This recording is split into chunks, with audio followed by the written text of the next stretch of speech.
Okay, there we go. I told us it started. We're good. Okay. Good evening. We'll call the City of Norwich Zoning Board of Appeals for Tuesday, August 10th, 2021. We'll call the meeting to order. We'll have roll call. Dave Martin, Present. Bob Phoenix, Present. Greg Slough, Present. Bonnie Travers, Present. Peter Kuprak, Present. Mark Benjamin present, Richard Shuck and Catherine Rose Present. present, acting on behalf of staff. Communicate, it's been determined that Greg will be seated in place of Peter for this meeting. Is that correct, Peter? Yeah, that's fine with me. Okay, thank you. Communications, Rich. Nothing other than the letter that I had handed out previously, part of the hearing. Everybody's received and read the letter from Mark Brantz, Halloran and Sage. Is that correct? Yes. Yes. Yes. Acceptance of the July 13th meeting. Motion to accept the minutes of July 13th. I'll second that. Motion is made by Bob Phoenix and seconded by Greg Slough. Any errors, omissions, or corrections? I can see. Hearing none. All those in favor to accept as presented? Dottie, aye. Dave, Aye. Bob, Aye. Peter, Aye. Greg. Aye. And I will abstain because I was not there, so I will not be voting to approve those minutes, but the motion passes. Old business, No, for old business, so new business, the continued hearing is really the old business. right, okay, so old business, continuation of application V 2107.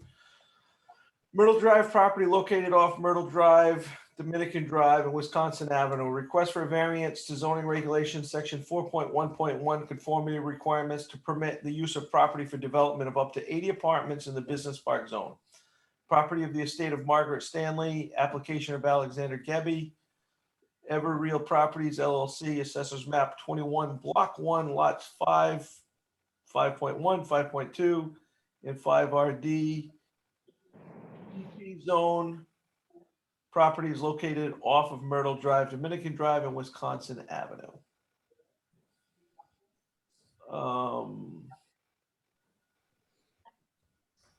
Rich, do you have anything you'd like to add?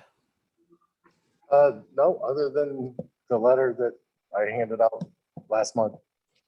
That's it. Okay, so this was continued at our request pending additional information from Corporation Counsel, who through conversations with Rich had a conflict of interest. So he's turned this to Halloran and Sage, attorney Mark Brantz,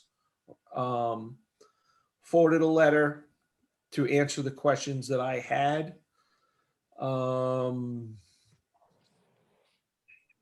I've read it, understand it, and at this point, I'll leave it to the board if you want to discuss it, and then I would probably, we'll go from there, and then we'll let the applicant explain.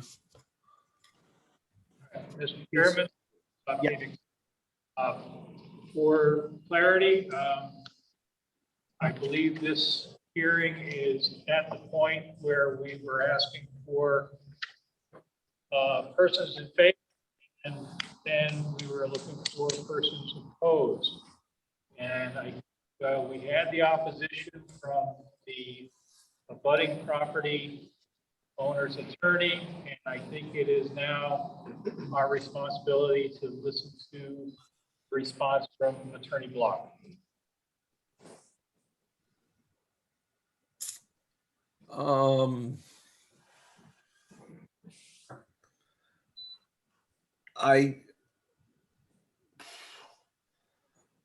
I'm not totally disagreeing with you, but before we went any further, I was just checking to see if the board had any questions about the letter before we took anything else. Sorry. I misunderstood you, Mr. Chairman. No, I have no objection to it. Okay. Everybody's good with the letter, and then we can continue on from where we were? Yeah, I'm good. We continue. Bob, Yes. Dottie, I'm a good. and Peter? Good. Okay. All right, thank you. So, yes, we can continue on from where we picked up. We have already taken opposition, correct? Correct. And now Attorney Block we're going to afford Attorney Block the opportunity to redirect and answer the questions that were presented to us. That's correct. I do have one question, Attorney Block. Forgive me for not knowing the answer. Did we ever find out? I know there was a question of who was in opposition, and they were going to get back to us on that, which property owner it was. Or I'm sorry, it was the opposing attorney that wasn't sure if he wanted to release that information, correct? That's my understanding. I reached out to him and I never received a return phone call. Don't know if he's here this evening. Is one, Yeah, there's a couple gentlemen here in the audience. I'm not sure if they want to address anything, opposed for or against. I did reach out to Attorney Driscoll and Attorney Block or Attorney Brantz and discuss that with both of them. And I was left with the impression that, when you have an attorney who shows up to represent somebody at a hearing, they don't have to disclose who they're there to represent. They're certified attorneys and they have a code of conduct and ethics to go by, and it isn't like someone from the general public just showing up saying, I'm here to oppose this. So they do have the right to withhold that information. Okay. I respectfully disagree with that. We don't know. Right. They may not have an obligation to disclose who their client is, but we don't know if the objector isn't a butter. Correct. Mr. Phoenix represent. We have no idea. Objector could be from out of town. And- We and I have don't- no I don't idea dis- I to don't- the extent that we don't know who the objector is or the Hey, honey, property of the objector. I would is there object. anywhere near any Milky Ways? Right. No, I don't. Oh, okay, never mind. Okay.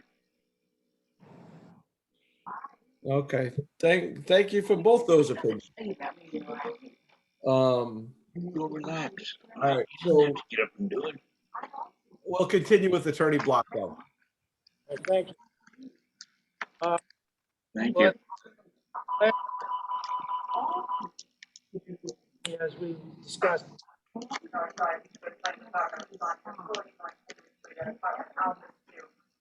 of this, specifically whether the change from the industrial park zone to the business park. Peter, you gotta turn that down or All right. or mute yourself. I gotta turn that radio down. It's the pager in there.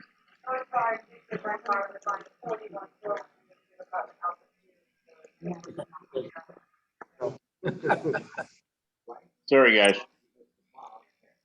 All right. Sorry, Attorney Block, you can continue. That's okay. So specifically, the hardship issue is with change in the zone from an I park, the IP zone to business park zone, and the elimination of residential uses. Can that form the basis of a hardship? Now, in regards to Attorney Brantz's opinion of I don't necessarily object to his statement of what the law is. I think it's consistent with my understanding what the law is. However, it's our position, it's not his position as counsel to tell the board whether a hardship has been proven. That's the board's decision. So any opinion that he had as to whether that's been proven or not, I think should be disregarded, particularly because he did not hear the evidence that was presented. All he got was the application and the written submission that we made. Now, we believe that the change in the zone and the background, the I-Park, this property is relevant to the issue and should be taken into account, which is contrary to Attorney Francis' position. He doesn't say that a hardship can't exist in these circumstances. Only that basis based on the submission, gone none, but that again is not his function. So we're here this evening to present some additional information to the board, only on the issue of the hardship. We believe that there is unique hardship to this property based upon the circumstances of its location and its applicability to the property in the business park zone. That our situation is unique to the other properties. And basically, we believe that unique hardship exists because there is alternate access to the property through the town of, which abuts this and joins this property. But the topography doesn't permit that access. So we're restricted from the access on one end of this property. The general topography of the property makes commercial development unfeasible.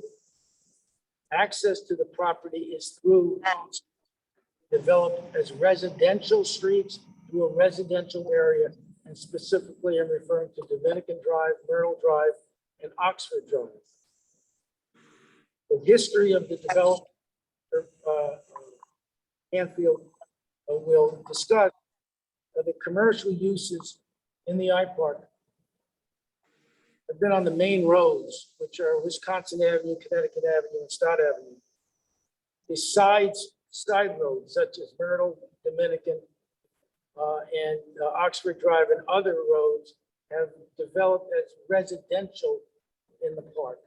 So I'll turn it over to Mr. Hanfield, who's got a map to show you and can give you some more detail. All right, I'll do my best to speak loud so everyone can hear me. This map here is the one that was submitted with the application. It just shows the properties in question outlined in orange. It labels the roads.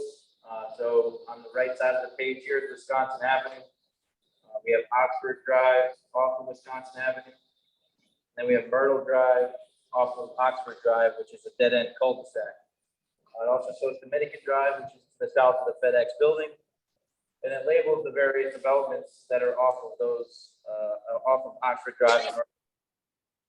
And speaking directly to the hardships that were referenced in Attorney Brance's letter, we dove in a little bit to expand on the topography hardship and the proximity hardship to really show what these roads are, where they are, and what exists on those roads, and why we're explaining the hardship that these properties have.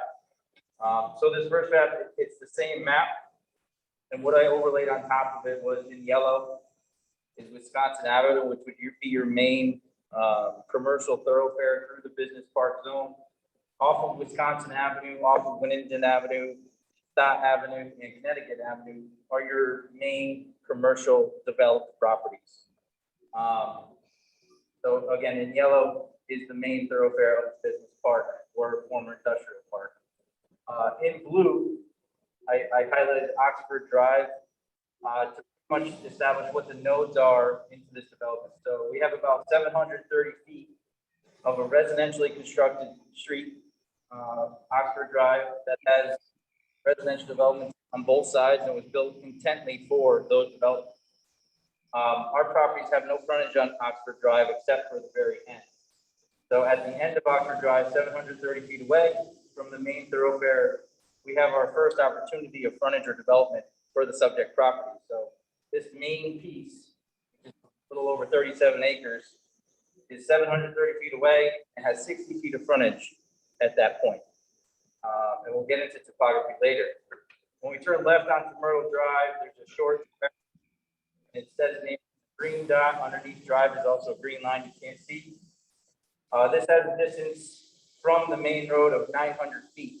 And what that shows is that that's the first point that we have ability to access a public road for the central lot here. So 900 feet away from the thoroughfare, we get to our first level. We can have frontage or access. The last shown in magenta is again the first point where we have access for frontage for the wraparound portion of the 37-acre parcel. So 1,100 feet away from the main thoroughfare, we have the ability to access Myrtle Drive. And it should be stated that there's no frontage on a town road at that point. It's a paper road.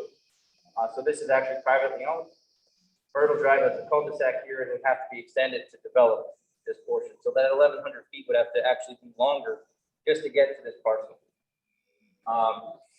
So this in general shows that in order to get to these developments, we have to drive through fully developed, residentially developed roads that were built as part of those residential developments.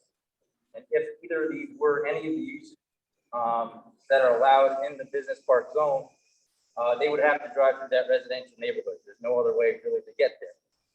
We can't discuss Dominican Drive, which comes directly off of Wisconsin Avenue. It does have frontage on Wisconsin Avenue. It terminates at the southwest corner of FedEx building.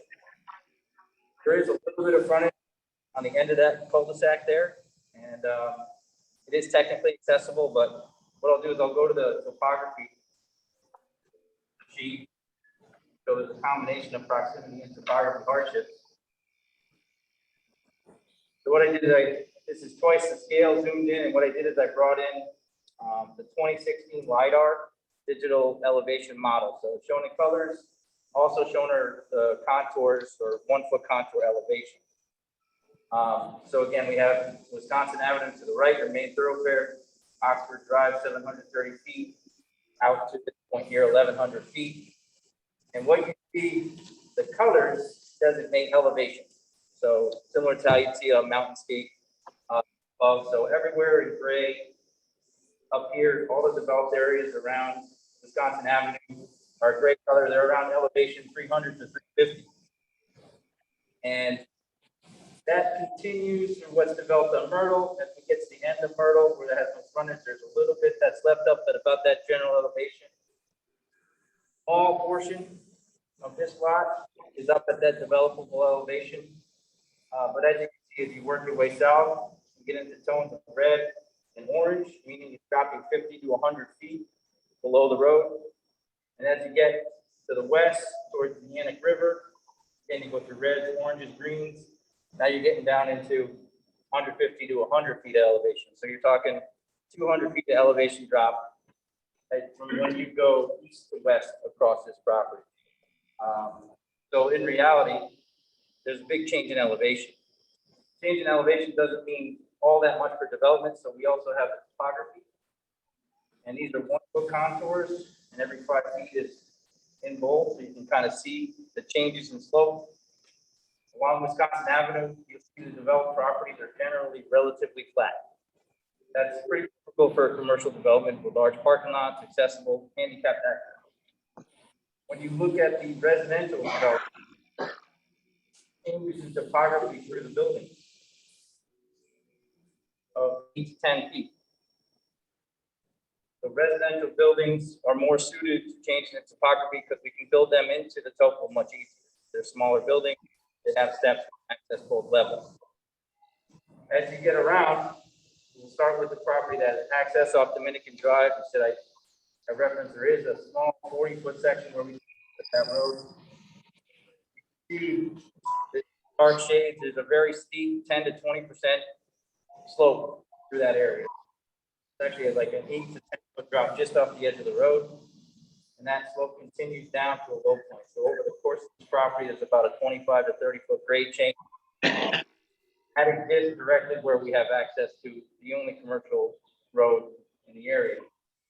The other side, 1,100 feet away, we have an area that's in the gray and that slopes more than 6 to 8%. Again, more developable, but very far away from our main thoroughfare. The developable portion of the lot on Myrtle Drive, far away from our main thoroughfare. In terms of the big lot, there's very small portions that are even would be considered for development, and they would exist up front. At the end of Oxford Drive, these slopes are 15 to 20% right off the road. So 60 or 80 feet of frontage, very steep slopes going away from the road, difficult to build for any development. Get to Drive, this is a suitable area. It's you got 3 to 6% slopes, relatively good topography. It's at about the same elevation as where else. But again, distance to get there, you're looking at 1,100 to 1,500 feet. So the reality of a commercial or business development back there is minuscule. And they would have to travel entirely through residential roads and residential neighborhoods.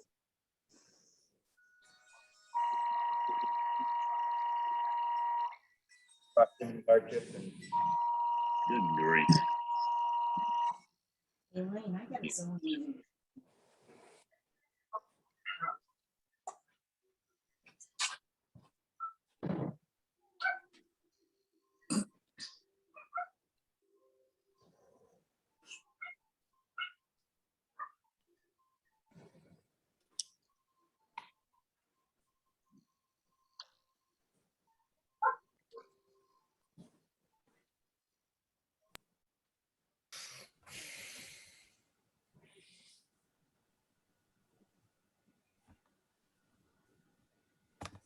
The only thing I would add is that, Attorney Brandt says in his letter that we have to show that this property is uniquely unsuitable for the business park use. And I just think that what we presented at the initial hearing, what I've added this evening, what Mr. Hanfield added this evening shows that this property is situated in a circumstance where it's unsuitable for any of the uses for the business park zone, and is most suitable for the area in which it was developed. The area was developed as a residential area. It's residential streets. It's got steep slopes, and the coordinate travel distance between the property and the main thoroughfares, which would be the access points for commercial development, and in fact, where commercial development has been. So there's a reason that this property has been sitting there for years as undeveloped, at least as far as the business park use is concerned. We've demonstrated what that reason likely is. I don't have anything further unless the commission has any questions. Good, Mark. Yeah, he's on here. Somehow Peters. Dave, any questions? I think ask at the first hearing if there is any history of this property being for sale for a long time. I don't think you had provided any history of this being for sale. I don't have any specific information to give you on listing agreements and how long it was marketed. I don't know. I just don't know. That was my only question. Just make sure my memory of that was correct. Bob?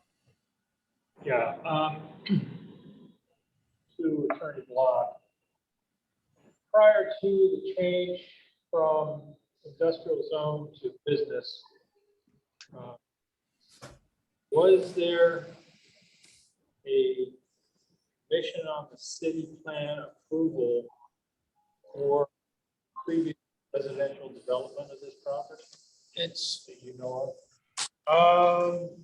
there was approval by the commission on the city plan for the original development for St. Jude's and for Cambridge Estate. That went through site plan approval. And that provided the initial information to me from the plan that showed the zoning on the site plan as being our plan. That was subdivision plan 44. Which included, as my understanding was, the original development, not the redesign.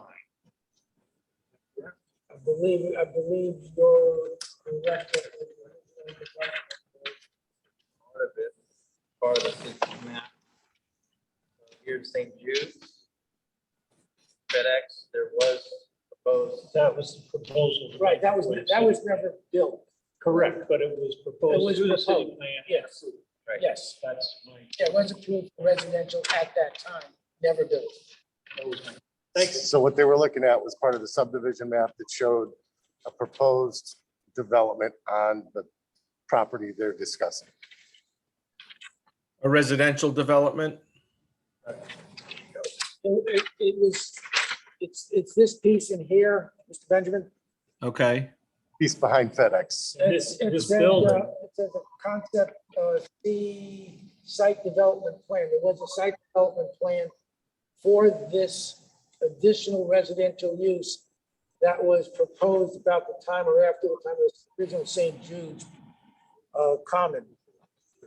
But that was never built. okay. Greg, any questions? Not at this time, Mr. Chairman. Dottie?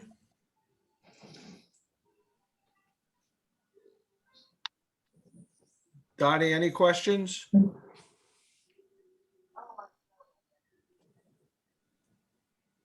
Dottie is muted.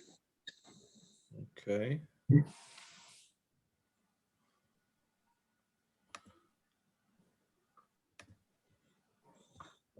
Peter, any questions? We'll go back to Dottie and give her a chance to unmute. No, I was having a hard time hearing what he was saying, so Okay. really. Do you need us to repeat that, Mr. Cooper? He's not voting anyhow. No, go ahead. Okay. Okay. Dottie, can you unmute? Now I can. I couldn't. Sorry. There you go. All right. Any questions for the applicant? No, it's very difficult to hear it too, by the way. What can you do? All right. Rich, where are we now? Do we need to go back to in favor and opposition? Is that where I should move this now? That would probably be the proper thing. We do have two gentlemen here. I don't know if they're want to speak or not. Okay. So Attorney Block, we've been through this. Attorney Block, is there anything else you'd like to add before I open it up to the rest of the forum? There's nothing else that we have to add at this point. Okay. And as I started to say, we've been through this before. Once we go through it, we'll offer you the chance to speak again to rebut any concerns. Is there anyone else to speak in favor of this appeal? Gentlemen here. You hear this? Yeah. Okay. Still stand parents. Property. Come over a little closer. in favor or opposed? I'd be in favor. I'm here actually just as an observer and also available to answer any questions you might have about the history. If we can have your name and address for the record. William A. Stanley and 292 Pequot Avenue in London. Can you say it a little bit louder? Catherine Yes. was having a hard time hearing. Sorry. My name is William A. Stanley. I live at 292 Pequot Avenue in New London. And my parents owned the property for more than 50 years and donated the land for the construction of St. Jude Commons.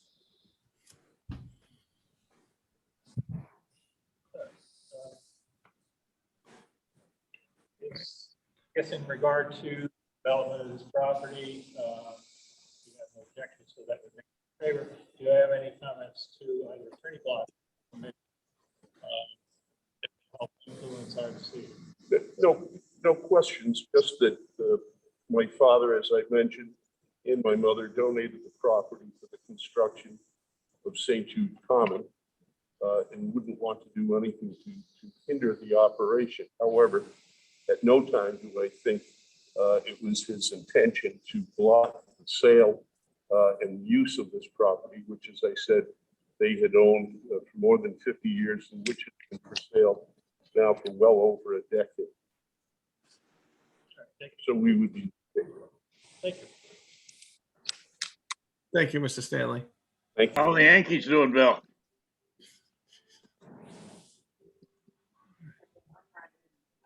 Is there anyone else to speak in favor of this appeal? Anyone else to speak in favor? Anyone else to speak in favor? Rich, is nobody coming forward? Is there anyone to speak in opposition? Any opposition? No, Any opposition? Hearing none.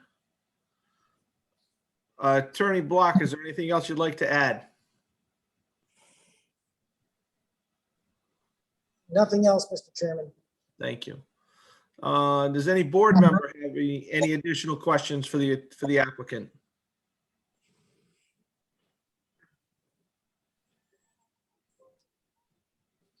Hearing none. Is there any additional? Does anybody need any additional information before I make a motion to close? Nope. Hearing none. The applicant has no additional information. There's no additional testimony. If the board has nothing else, I'll entertain a motion. Phoenix, I'd like to make a motion to close the public hearing. Greg, I'll second it. All those in favor to close the hearing? Dave? Aye. Bob? Aye. Greg? Aye. Dottie? Aye. Mark Benjamin? Aye. Motion is unanimous. Motion's been closed. The hearing's been closed. We'll move right on to decision. I'd like to make a motion to approve the application for discussion. Bob Phoenix. I have a motion has been made to approve. Can I get a second? I will second it for discussion, Mr. Chairman. Thank you. Bob, your motion. Okay. I'd like to make, I'd like to support the application primarily for the hardship that, again, when the change of zoning was made from industrial to business, the residential portion inclusion in industrial park zone was eliminated. And to me, not only does the existing residential property immediately become non-conforming and the owners thereof have the encumbrance on their existing property, but the owner of this particular property and potential for development was basically pulled out from under them. And to me, it just seems that or actually it's my idea this property is denied its intended use. That's where I find the hardship.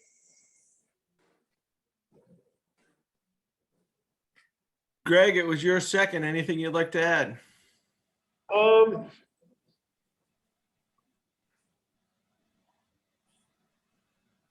I'm not quite as convinced as Bob about this. Yeah, I read everything, I've listened to it, read the letter, looked at the topographical, I'm looking at it, it was really close to me, so I can really study it well.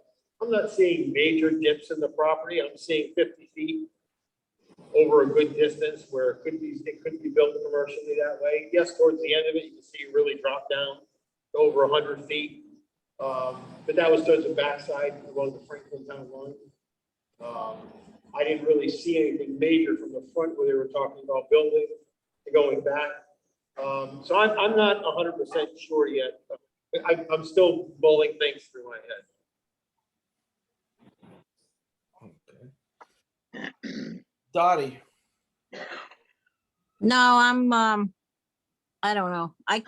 Topography, I question too, just like Greg does. I don't know. The hardships are questionable in my mind. Dave? I don't think that the topography and the access seem to be to the threshold that commercial development couldn't occur there from those aspects. And so that's where I'm at with that, and I don't think there's been any other hardship shown in my mind at this point. So that's where I'm standing.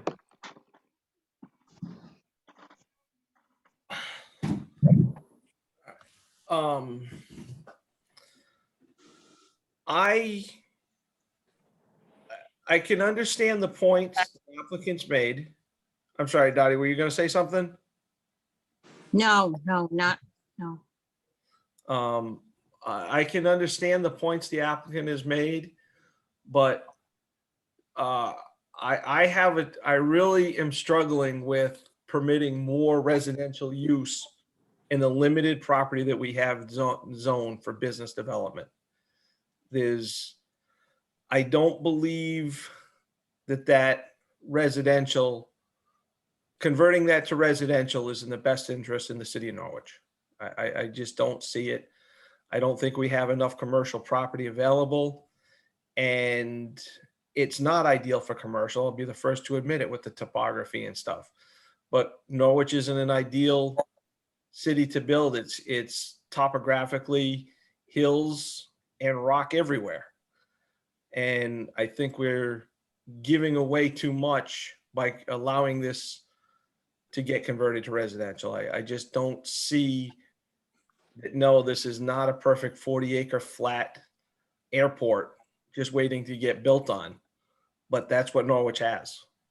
And I can't, if you got to build 1,100 feet of road for commercial, you got to build it. And the fact that it's built residential around it, shame on the people before that allowed it to go into it. I mean, when you enter that property from Town Street, it says Norwich Business Park. It doesn't say residential villas. And although it's difficult to develop, I can't see supporting this application. But just my take on it. And if we can go right around the horn again, if you guys want to talk about it before we call for a vote. Bob? No. This is Greg, Mr. Chairman. I can understand Bob's point. I do understand where the applicant's coming from. But the more I keep looking at this, I have to agree. I love doing anything to help promote anything in this city and bring up tax base in this city and help things out. But I think sometimes you have to just look at things. Say, I don't think this is the best fit. And I'm very sorry to the applicants, but I don't see that. I kind of feel that we should have more commercial property. It seems every time somebody comes before the board, it's always apartment buildings, in my estimation. And being this is commercial, I feel that we need the tax structure would help if we had commercial use there rather than residential. So I'm negative on it. I'm not going to support it. Dave? No, I'm just, like I previously said, I just don't believe the topography is sufficient to be sufficient challenge to be the hardship on this. That's Right. my. All right, Bob, you made the original motion. And for clarity, I'm just going to ask you to repeat the motion and list the hardship before I call for the vote, so we know exactly what we're voting on. The motion was made for approval for. And my perception of the hardship was the rezone of the property led to a denial of the previously approved use of the property for the property owner. Greg, that was, you seconded. Are you good with that as your second? Yes, I seconded only for the discussion, that was all. Can I make a comment for clarification? Please. So when a motion is made, the motion is made to approve or deny an application. Correct. Board tends to make a motion for discussion purposes. So for clarity, we need a motion that isn't for discussion purposes. We need a motion that is to approve or deny, then it's seconded, then you have discussion, just so that procedurally everything is done properly.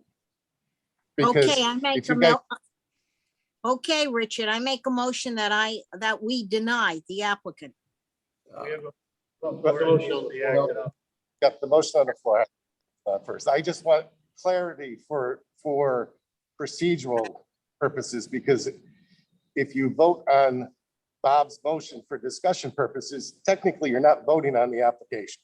Right. So Bob, before Dottie makes a motion to deny, I'm going to ask you to change your motion. For discussion, you made a motion to approve. for discussion. We need the motion to say approve or deny, and it's easier on everybody's behalf if we vote, if the motion reads to approve and then we vote yes or no. That way we're not getting into double negatives. I take the motion.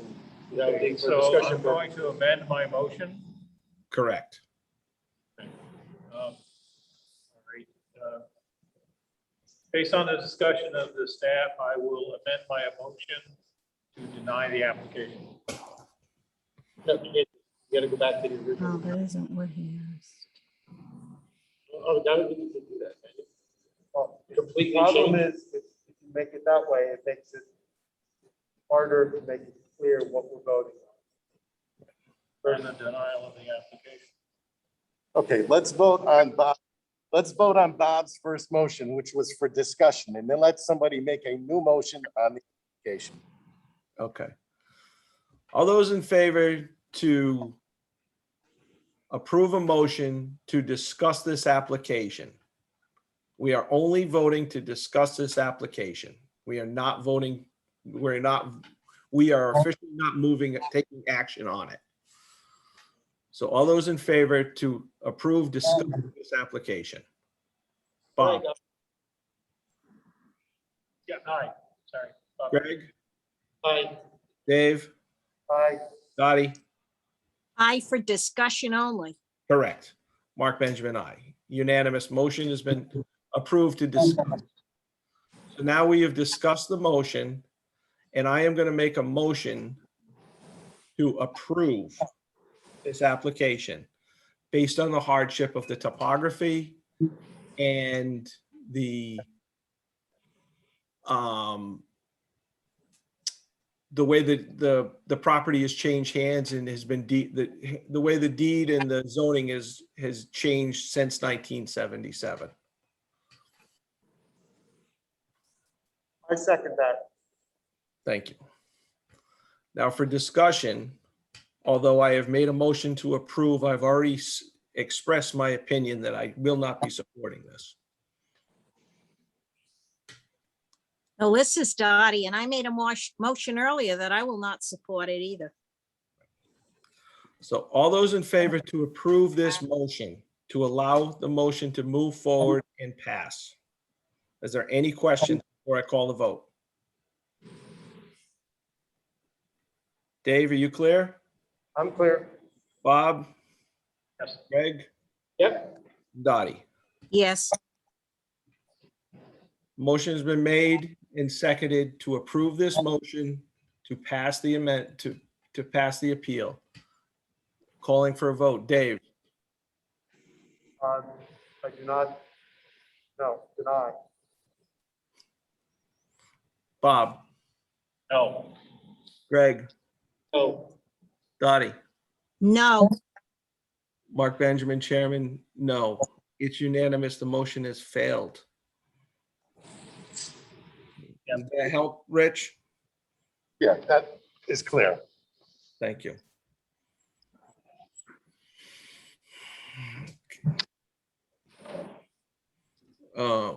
Other matters. None. Randy. Yep, none. Didn't you have something for staff updates, Rich? No, not. None. Okay. Motion to adjourn. Motion to adjourn, Bob. Seconded, Greg. All those in favor? Dave, Aye. Bob, Aye. Greg, Aye. Dottie, aye. Peter, Aye. Mark Benjamin, aye. Meeting adjourned 7:49. Hold on, let me shut this off here. Okay, have a good night, everybody. Thanks.